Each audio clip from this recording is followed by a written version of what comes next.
What's going on, everyone? Matt Savoca here from the Awesemo Fantasy Football Channel, and I'm here with my buddy Nick Lepri at Fantasy. I'll get that right. At Notorious FNTSY, Notorious Fantasy. Now a full timer here over at Awesemo.com. We're thrilled to have you, and today we have a very exciting show for you. We're going to go rapid fire through every single team in the NFC, talking about their team needs, their strengths and weaknesses, and we're going to be talking about where they might be looking in the first few rounds of the drafts. At this point, free agency, at least free agency round one, is kind of over. So we know where these teams stand heading into the draft, which is about a week away at this point. Nick, how you doing today? You excited to get into NFL 2022 content? Yeah, I'm very excited. I'm very excited about the draft next week, and I think this video is going to be very helpful for everyone who likes NFL football. Yeah, I believe so too. And obviously, we're going to tie things back to fantasy, but it's important to talk about these team changes in positions, not just the fantasy relevant ones. So we are going to be touching on that. We may not be touching on exact players teams might be targeting. We're going to be saving that for a later video, maybe next week. But this is a really good way to get an overview about what's happened up to now since you last saw all these teams on the field. You ready to dig into this one, bud? Yeah, let's get it. Let's get it. Okay, we are going to go division by division, and we are going to go in reverse win totals order here. So we're going to start with the team in each division with the lowest win total. We're looking at the points bet win totals right now, and then we're going to go up to the closer to the favorites, if you will. So we'll start in the NFC East, where we have the newly named Washington Commanders, not Washington football team anymore. PFF ranked them the 22nd ranked offense in pass blocking grade and run blocking grade. They're actually top 10 in the NFL. On defense, they took a step back compared to 2020, where they were one of the best in the league. Their rush defense and their pass rush, still fine. That defensive line is good, but their coverage got real bad. One of the most exploitable defenses in the league from a secondary standpoint for much of the fantasy season. They only have 2 picks here in the first 2 rounds. How are you feeling about Washington and where they might go here in these first few rounds of the draft? Yeah, I definitely think that the biggest team need for Washington is quarterback, but I do not believe that inside of the first round they would actually do something like that based upon just how most people perceive the quarterback position. I definitely think getting players on the secondary that are better than what we saw last year. I mean, that game up against the Dallas Cowboys, it was like they had no one even out there. Like I was playing corner or something for the team. So I feel like Washington definitely needs to go secondary early on in the draft and then hope that that really helps them out a ton. Yeah, I agree. I still think they have a lot to do on the offensive line as well, especially the interior. I put QB with an exclamation point next to it on my notes because I don't think that Carson Wentz deal was very good at all. I think it was the most egregious quarterback trade of the offseason. I hope I'm wrong. You know, I grew up in the Washington area. It's a hate-love relationship with them.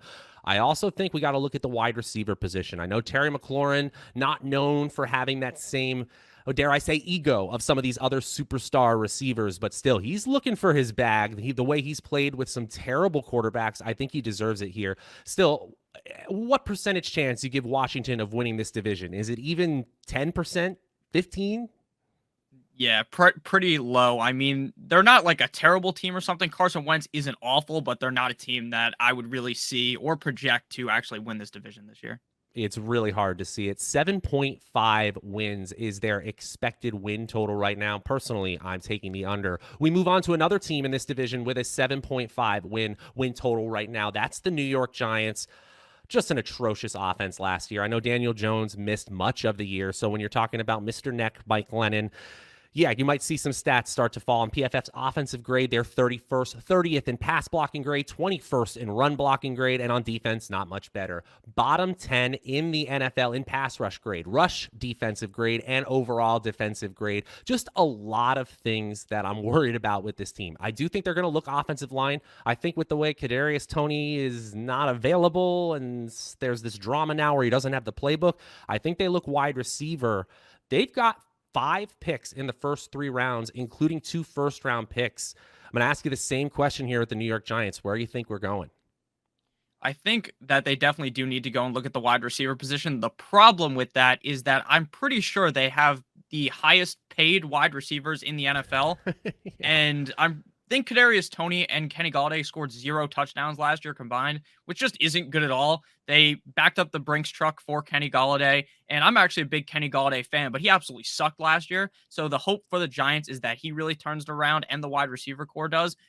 They are also a team to me where quarterback is a need. I really don't think Daniel Jones is the guy, but again, just like with Carson Wentz, that's not a problem this year, right? They're just going to roll the Daniel Jones train. Hopefully, we don't have to see. Well, I don't think Jake Fromm's there anymore either, but I don't want to see Jake Fromm ever again grace my television unless he's in the USFL. So I do believe that wide receiver, O line, and it seems like they're pretty interested in trading away James Bradbury. So whatever that nets could also, and if he gets traded, will definitely change how they look to attack this draft.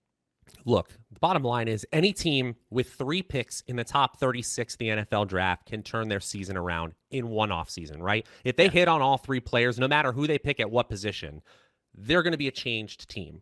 Do I think with picks 5 and 7, they should do whatever the heck they can to get a quarterback, even in a middling quarterback class? I kind of do.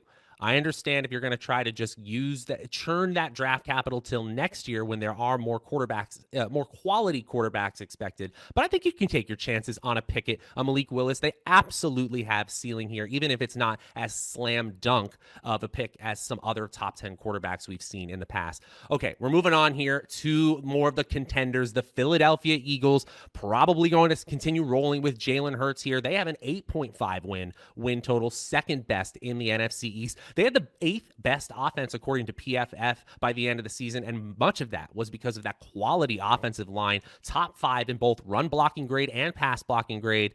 Their defense definitely has some work. Their secondary's okay, league average, but below average in pass rush defense, and overall defensive grade. They've got 2 first-round picks. They've got a second round. They've got 2 third-round picks. The Eagles seem like a team that has one of the highest ceilings, but you could also see them finishing in the basement if things go awry here, no? Yeah, I definitely agree. It seems like while most fantasy players, most people seem pretty fine with Jalen Hurts, I'm not too sure that the actual team themselves, the Eagles, are sold in on Jalen Hurts. And I do agree. I think that the wide receiver is probably the biggest need on the team. They absolutely whiffed on Jalen Reagor, and now they're going to have to draft another receiver probably in the first round, maybe in the second round. I mean, the receiver core there is definitely bad besides Dallas Goedert as well as Devontae Smith, who are probably 2 of the biggest team strengths as a whole offensively. And I also believe they need some more corners. Darius Slay is pretty solid. While he hasn't necessarily been the guy he was in the past, that doesn't mean that he's some terrible corner at this point. But I do definitely think just drafting guys on defense is going to be key for them. I agree with that. I think we're going to see a lot of defensive drafts with the exception of one of these first-round picks. I think they're going wide receiver. I think they're going wide receiver here. Obviously, we'll see. One of the things you could say is decent for the Philadelphia Eagles. They've been able to retain a bunch of their talent. Only one departure, really. Hassan Ridgeway that's the only one to speak of here. Everyone else has been re-signed or has already dealt before season's end. So I do think Philadelphia, from a continuity standpoint, could actually improve here. I'd like to see Jalen Hurts take the next step in terms of efficiency and not just fantasy values. I agree with you there. If he falters this year, you're definitely going to see them looking for a quarterback in the draft next year. Here's a team that has no excuses to not be playing in January and February. The Dallas Cowboys. Guys, this is a year where you have to get this done. Dak Prescott, I know you lost Amari Cooper in that trade with the Cleveland Browns, but CeeDee Lamb, Michael Gallup, who's recovering from an ACL injury, is going to be back. That defense still needs work, though. No, Nick. I mean, we're talking about a team that was bottom 5, I should say, in pass rush grade, rush defense grade. Their coverage was okay. You know, you had great play out of Trevon Diggs, but when you're talking about an offense that's number 1 overall in PFF's offensive grade, you got to get a defense to play to that caliber. Yeah, it's absolutely hilarious when you see all the things that happened to the Cowboys in the offseason. There's so many reports of X player going there. Bobby Wagner is going to go there. And then, like, out of nowhere, Bobby Wagner says, nah, I'm not going to do that, and then just goes to the Rams. So this defense definitely needs a lot of help. Like you said, there is no excuse anymore. And I honestly believe that Jerry Jones is going to draft another wide receiver. This guy just loves drafting wide receivers. He's addicted to it, and he loves offense. And I think this offense should be fantastic this year. But I would not be surprised at all if they didn't even win the NFC East. I think the NFC East is probably the most random division in the NFL, where the Cowboys are by far and away the best team on paper.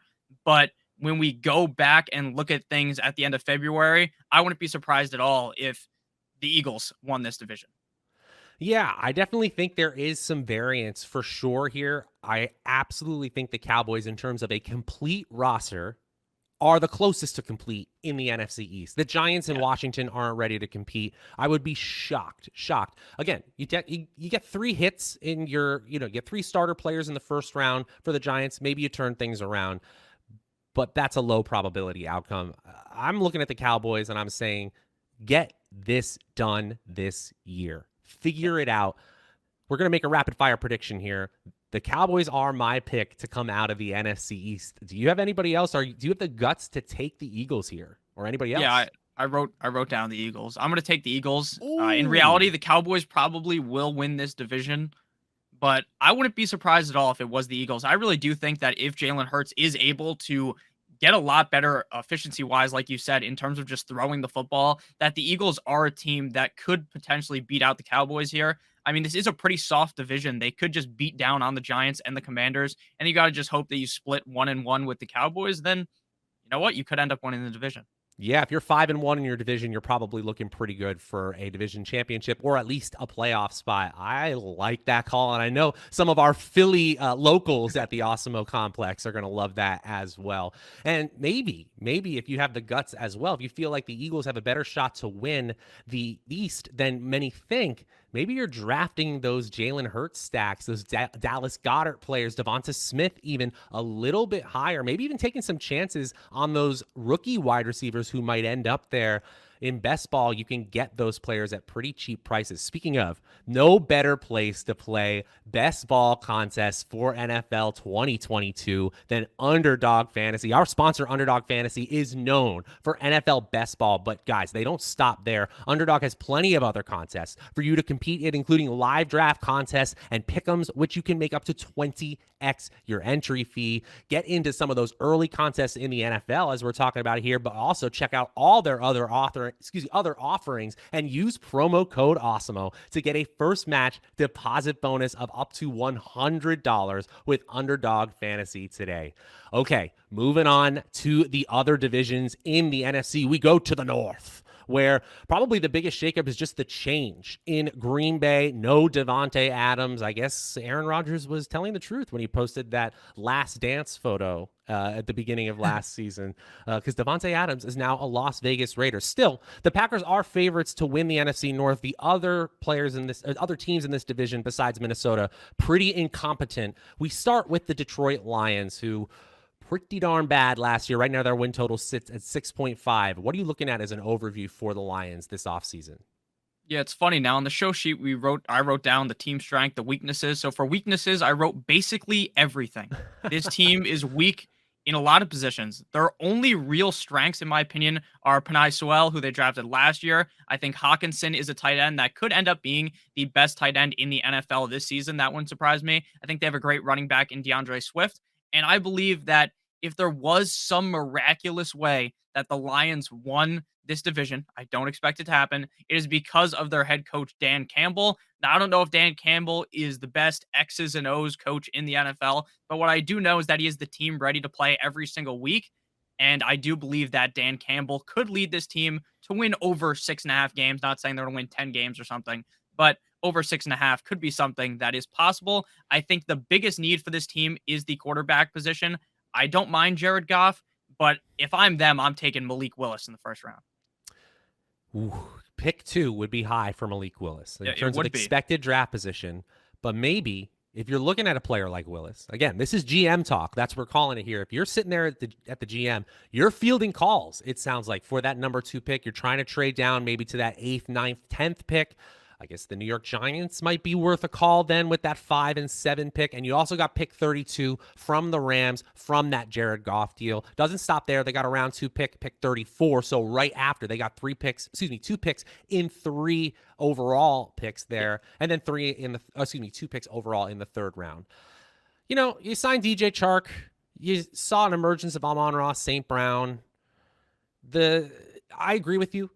Detroit is a team where you can't really quantify this, but they certainly seem hyped to play for Dan Campbell. I actually think they have a higher ceiling right now than the Chicago Bears, who are dealing with a change in the regime there. Matt Nagy is gone. The whole front office really turned over. We got a new GM in town, and that's a good thing because they were 23rd in overall offensive grade, 27th in overall defensive grade on PFF, bottom 2 in the NFL in rush defense and pass rush defense last year. Did nothing with Allen Robinson egregiously, and they have no first round pick. So certainly my pick to finish last in this division is the Chicago Bears. What needs don't they have, Nick? We're talking about the Bears or the Lions? The Bears now. Yeah, the Bears.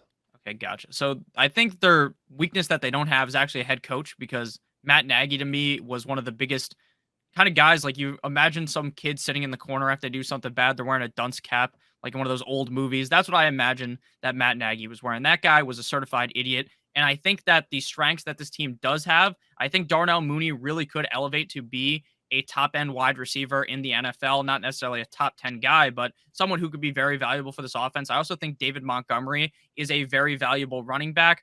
But besides that, losing Khalil Mack, this defense hasn't looked the same as it did a couple of years ago. The defense, to me, is the biggest weakness on this team.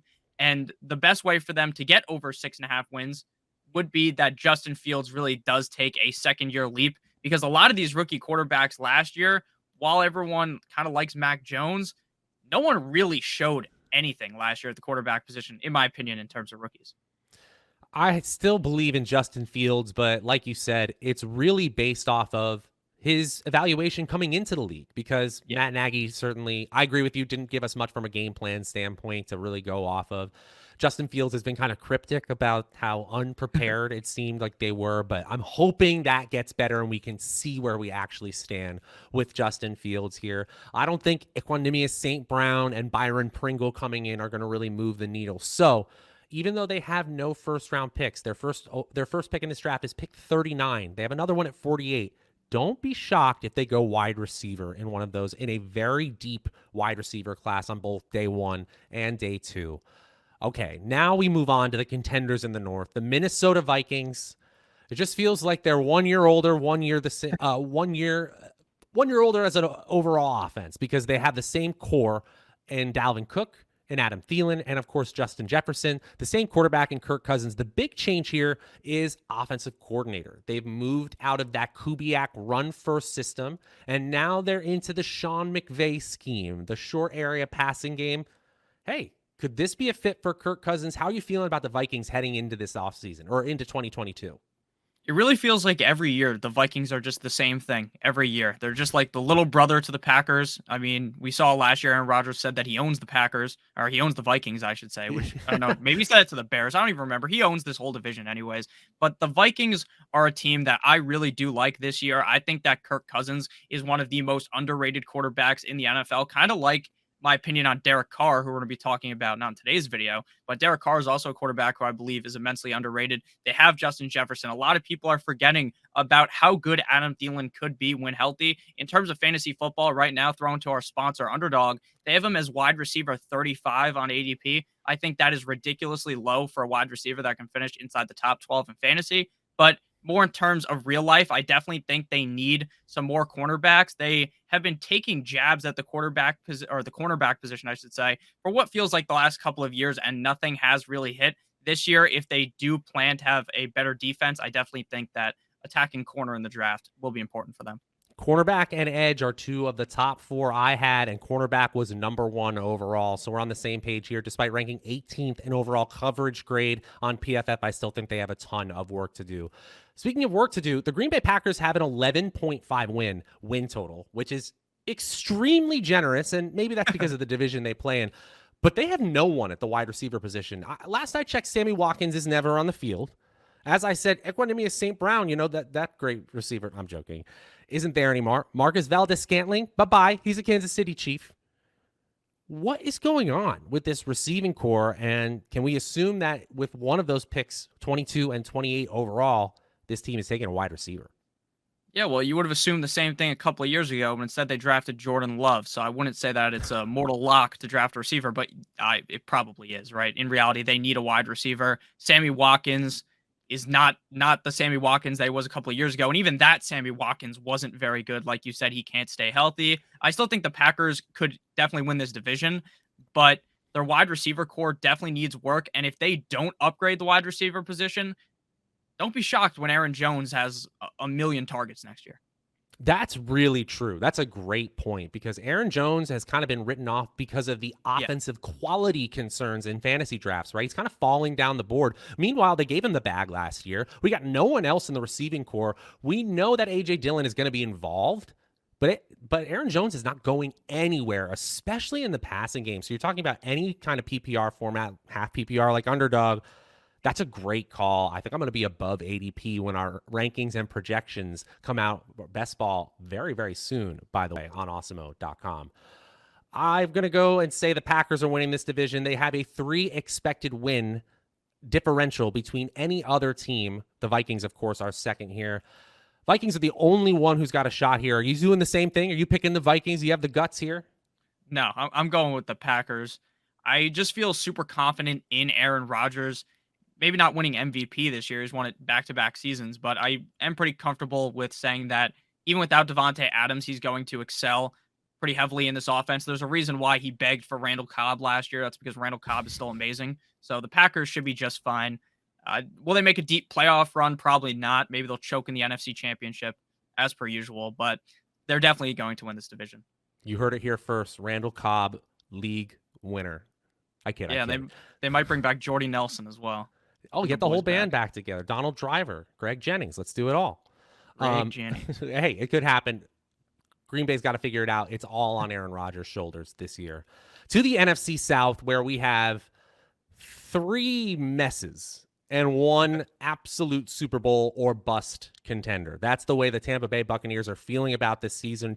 Tom Brady famously unretires. He's back in the building. Bruce Arians, not as much. He's into a front office role, leaving this squad to Todd Bowles and Byron Leftwich, the offensive coordinator here. We'll start at the bottom of the division in expected wins. The Atlanta Falcons, a mess absolutely everywhere. Marcus Mariota, arguably the shortest leash of any quarterback in the league. Maybe somebody in Carolina has something to do with that by the time the season starts. But really the only bright spot last season, Cordero Patterson, a pleasant surprise, gets re-signed here. So much to worry about. Do you have any feel about where they go with this 8th overall pick and maybe in rounds 2 or 3? They basically, as team weaknesses, I wrote they basically need everything. They need quarterbacks. They need receivers. They had Calvin Ridley. I wonder what side he took, over 4.5 or under 4.5 wins for his Falcons, Great gambler. Calvin Ridley. Calvin Ridley is their only star player besides Kyle Pitts, and he's not even playing this year. So they need receivers. They need edge. They need offensive line. They need basically everything. And I don't think they're going to take a quarterback in the first round, but they're one of those teams where, like you wrote earlier, quarterback, like you write in all caps, but will they actually do it? In my opinion, probably not. I think they will definitely probably look to take one of those wide receivers. Like you said, this is a deep wide receiver draft. And I think that this year, it's not going to be super helpful, but going forward, having Calvin Ridley, Kyle Pitts, and potentially one of these upper echelon wide receivers could be very helpful for them. Yeah, I wrote wide receiver as a possibility as well. Again, we're talking wide receiver because it's such a deep class. There could be 5, maybe even 6 wide receivers going in the first round. And then you're talking about day 2 wide receivers. We could see 17, 18 wide receivers by the time the 3rd round ends. So a lot of teams are going to be going there just naturally. Man, I think at pick 8, you're probably going to have a quarterback on the board this year. I wonder what they do. I don't know if that's what they're going to end up doing, but, Pickett, Willis, they could be there. They could be there. They're probably also going to be getting a lot of calls. I do think it might be worthwhile. You're not competing this year. Trade down, get some extra first-round picks in the future here. I think it makes sense, though less fun for us fantasy fans. We move on to the Carolina Panthers, sitting at 5.5 wins. I have no idea who's going to play quarterback for this team. I really don't have a lot of confidence in it being Sam Darnold. Irregardless of who started, Cam Newton or Darnold or anybody else, PJ Walker, they were 32nd in the NFL in overall offensive grade, 28th in pass blocking grade, 25th in PFF's rush blocking grade, and not much better on defense, 19th in coverage, 17th in pass rush and rush defense, and 21st overall. Needs, first and foremost, quarterback. They got no other picks in the first 3 rounds except for the 6th overall pick. you got to be thinking QB, no? Yeah, you have to be thinking that unless they move on and go ahead and get Baker Mayfield, right? Something like that, because I don't see any way that this team is even close to competing with Sam Darnold, Cam Newton, some random USFL quarterback that they're bound to just put on the team or something like that. They really have only two great players on their team. That's Christian McCaffrey and DJ Moore. This team's a disaster right now. I am surprised that their head coach hasn't been fired yet. And I do think that they are one of those teams that is in need of a quarterback. It just seems like for some reason, so much of the news surrounding around the draft is that just no one's going to take a quarterback. And now that you put that, you just say that out there, now there's going to be like 3 quarterbacks taken in the top 10 or something like that. Well, teams get quarterback hungry and they get worried that other people are going to snipe them. And hey, that's how real drafts and our fantasy drafts go. We know that feeling, that FOMO, and NFL GMs absolutely get it as well. I feel like we can leave it there because the Panthers by opening day are going to be so different than what we see on paper. It's almost not worth talking too much about. We'll move on to the New Orleans Saints, who decided to keep Jameis Winston and have publicly said that Taysom Hill is going to be spending his time preparing for the year entirely as a tight end. So we're not going to be playing this Sean Payton shenanigans anymore. It doesn't seem like. Their defense was solid last year. Second in coverage grade, second in pass rush grade, second in rush defense grade, second in overall grade. You could make an argument that they were the best defense and most improved defense. They were a championship quality defense. Can't say the same about the offense. I wonder how that team would have ended up if Jameis stays healthy. You got 2 first-round picks now, a second and a third as well. This team, do they have any shot of chasing down Tom Brady and the Buccaneers? See, I think the answer is yes, but that is if Jameis Winston is playing to the maximum amount that we can get out of Jameis Winston. And Jameis is a pretty solid quarterback. He just obviously struggles immensely with throwing interceptions. He's also not great at stealing crabs. But at the end of the day, I think this offense is going to be pretty solid this year with Michael Thomas back. Michael Thomas was a huge loss for this team. Who knows if he was even healthy last year? There were reports that he was healthy. He was going crazy. You never really know with Michael Thomas, but I do think that if this team is able to play well without Sean Payton, which concerns me a lot, which is why I have the Bucs easily winning this division. I think that if Sean Payton stayed, that there could be at least some way you could envision the Saints winning without Sean Payton, though. I don't really see that, but I do think the team still will be relatively solid. I think 7.5 wins. I think they could get to 8. Hey, I actually think I'm taking the under here, but from a fantasy perspective, I'm excited to see this team because I think they're going offense all over this draft. The defense is in much better shape. They lost Marcus Williams, their safety, but besides that, that defense is completely intact. I don't think they're catching Tampa. Let's hit on them real quick. We know all the big names at Tampa Bay. The only person they really lost is running back Ronald Jones. Alex Kappa, the guard, signed. That's a big loss there. You got their center also retired, so they do have some needs in the interior of the offensive line. That is a pretty obvious spot I think they're going to hit at the end of the first round. Any other glaring issues you see for this offense? Obviously, it's Super Bowl or bust once again for Tampa Bay. Yeah, on the sheet and team strengths, I wrote basically every single player on the team. They have so many strengths. I think the one thing they could look to attack in this draft is potentially taking another shot on a quarterback later on in the draft. I don't expect that to be their first, second, third round pick, anything like that. But I do think that eventually you're going to have to find the guy that is going to replace Tom Brady. And it doesn't seem like they have that in Kyle Trask on their roster right now. Other than that, though, they don't really have too many weaknesses. Their defense is amazing. Their offense is amazing. Maybe they do look to go offensive line. I think you're going to see them take a very boring approach, like interior offensive line, defensive line, maybe a day 3 running back. A tight end is probably on the docket as well. They've got Cameron Brate and basically no one right now. I still expect Gronkowski to be back, but you can't be really that sure. They're still my pick to win the division by far. I think Russell Gage has a huge fantasy season, and if you're looking for value in fantasy drafts right now, Tom Brady, Russell Gage stacks, no-brainers for me.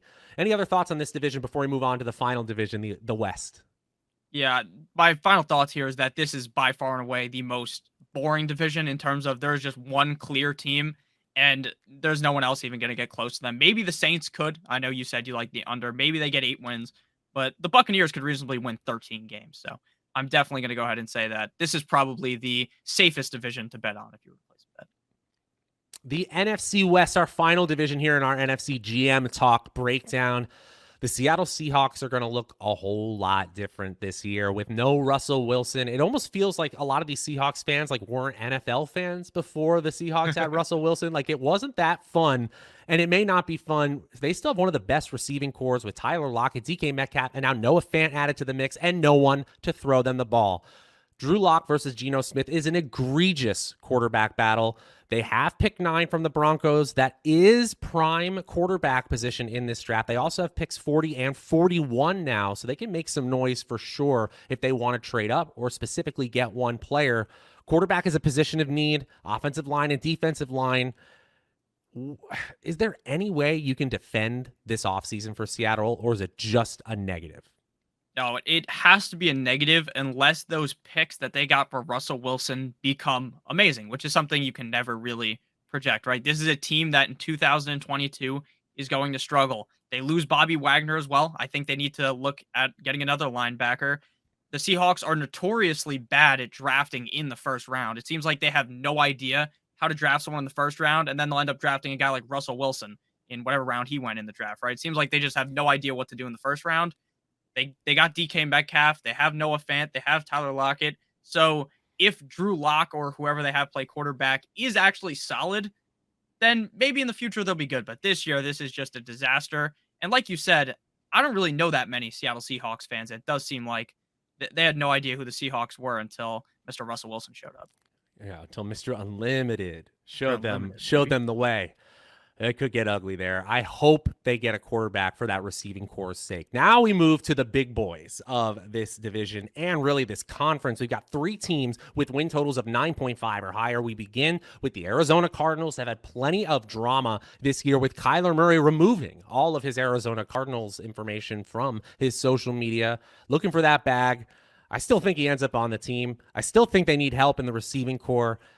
But I think you're going to see a lot of defense picks here. 23rd in PFF's defensive grade, 21st in pass rush and rush defense grade, and 22nd in coverage. They've got 3 picks in 3 rounds. None of them are particularly great picks in their individual rounds.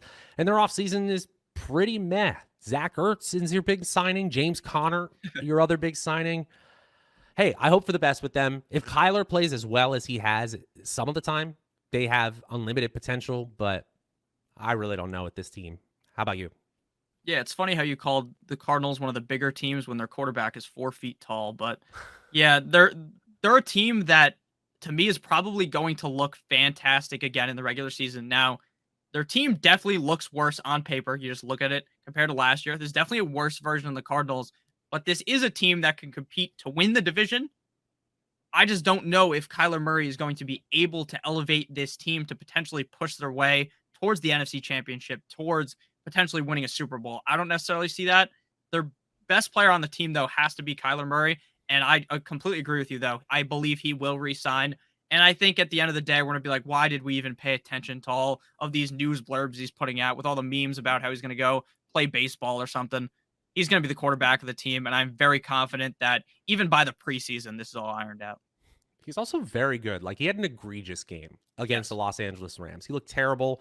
I feel like people have that image of that terrible end zone pick stuck in their head, and it's just taking out the fact that over the course of his first 3 seasons, his ability to turn a drive into a touchdown has been at an elite level, to the point where, you know, if I'm ready to pay a quarterback, I think you probably pay Kyler Murray at this point. Still, they are 3rd best in their division technically here because the 49ers, with 2 valid quarterbacks on the roster, at least we think, top 5 in basically every main offensive and defensive grade. This is a complete roster who, if they had an elite quarterback, would be an unstoppable force. They have 3 picks in the first 3 rounds, but none in the first. Just their first pick is pick 61 in the second. So we kind of know where this roster stands at this point. The main loss here, I'm looking at Raheem Mostert as one of their big departures. Not really anything else. Trenton Cannon, River Craycraft, these are very much role players. Besides quarterback, what else do you think they're going for? Maybe defensive back?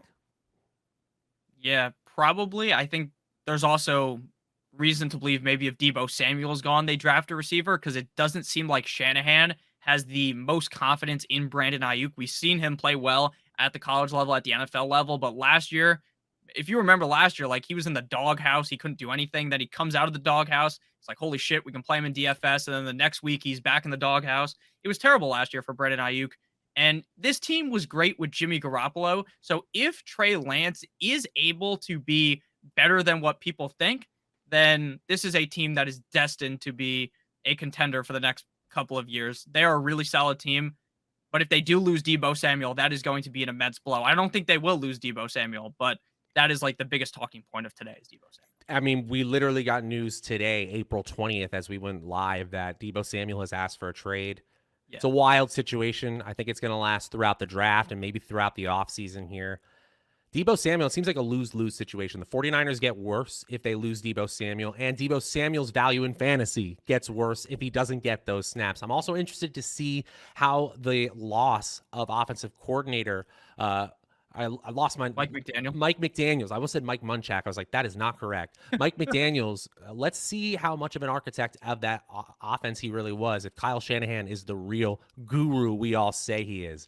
All right, guys. It's been 35 minutes of coverage, and we have not talked about the Super Bowl champion Los Angeles Rams took down the defending champion Buccaneers on their way to the ship. An exciting Super Bowl victory, especially that final drive. They have a 10.5 win total, which is kind of tampered down because of how well the other teams in their division are projected. They've got a tough road ahead, but can the Rams repeat, Nick?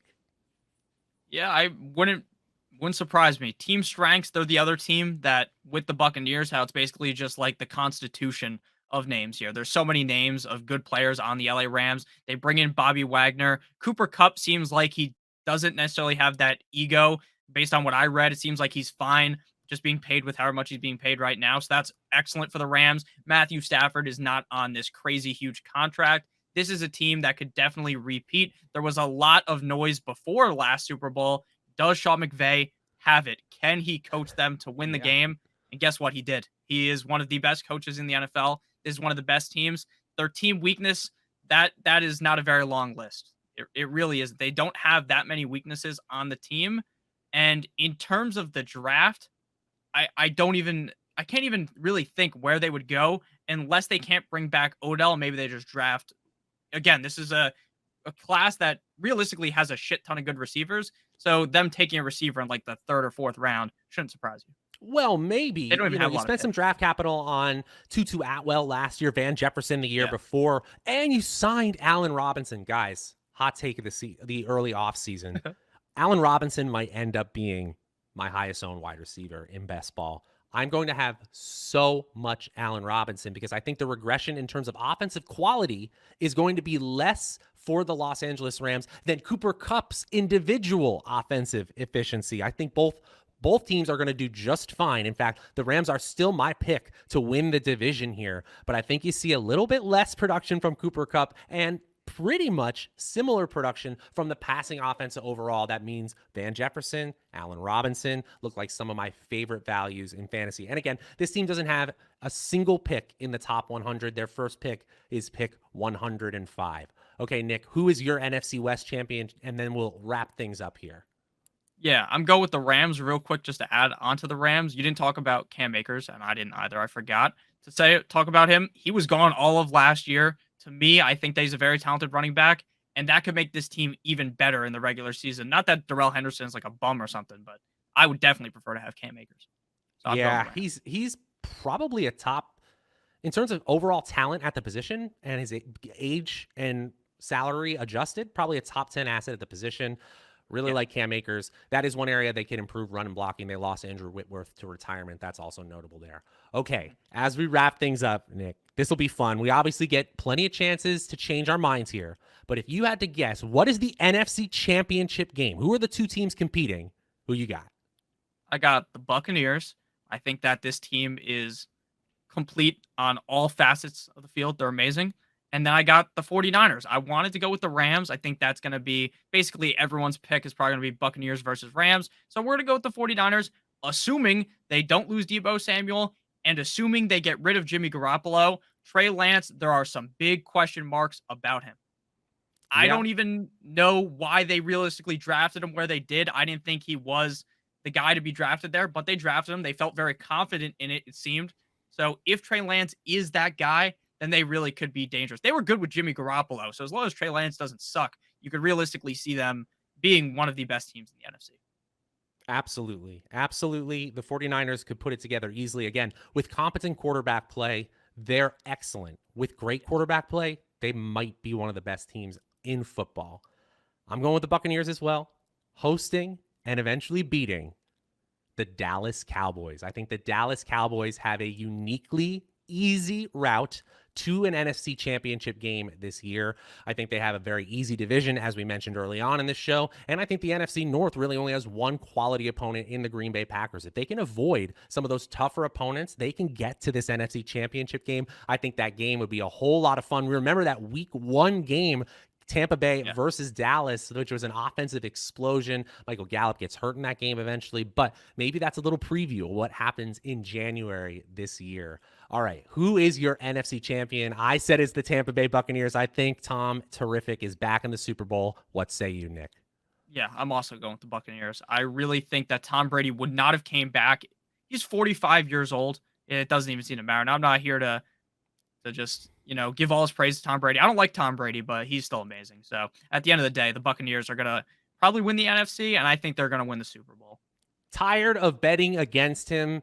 He's the GOAT for a reason. I think a lot of teams can give him a run for his money. Obviously, they did just last season, but they are the favorites in my mind. Nick, this has been a whole lot of fun. We will be back tomorrow doing the exact same thing for all of the AFC teams as we get ready for the NFL draft. And guys, stay tuned to the Awesemo Fantasy Football channel and Nick, the Awesemo Best Ball channel, as well as the Awesemo DFS channel. We have a ton of football, NFL draft, and fantasy football related coverage. We got you handled for all the NFL draft stuff. We might even have a live streaming coming. Some really fun stuff in the works. And Nick and I and Matt and everyone over at the Awesemo team going to be involved. Follow this man at Notorious Fantasy, at Notorious FNTSY, Nick Lepri. I'm Matt Savoca at Draftaholic on Twitter. Until tomorrow, breaking down the AFC. We'll see you guys later.